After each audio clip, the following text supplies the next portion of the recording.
Komisi Pemilihan Umum Daerah Buleleng saat ini melakukan sosialisasi pendaftaran bakal calon bupati dan wakil bupati. Tahapan ini kembali dilakukan KPUD pasca penundaan tahapan Pilkada Buleleng.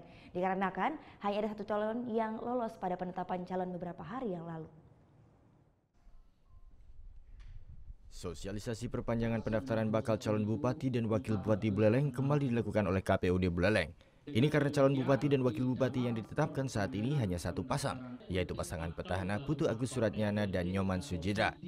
Menurut Ketua KPUD Buleleng Gede Suwardana bahwa sosialisasi pendaftaran bakal calon bupati dan wakil bupati Buleleng ini dilakukan mulai hari ini hingga esok.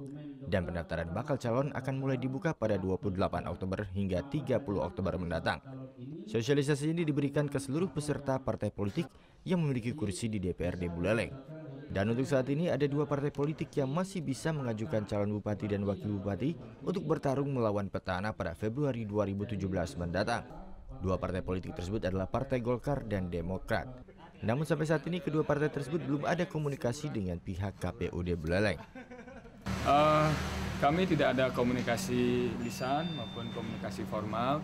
Yang jelas saat ini kami melakukan sosialisasi kepada seluruh partai politik, kemudian pemangku kepentingan lainnya mengenai proses perpanjangan pendaftaran pasangan calon pada pemilihan bupati dan wakil bupati Buleleng tahun 2017. Jadi kita ikuti proses ini dan kita akan ketahui nanti pada tanggal 30 Oktober 2016. Dan nanti jika tidak ada bakal calon yang mendaftar pada masa pendaftaran, maka KPUD Buleleng akan menetapkan calon tunggal yang ada pada saat ini pada Pilkada Buleleng nanti. Putu Wijana melaporkan untuk NET.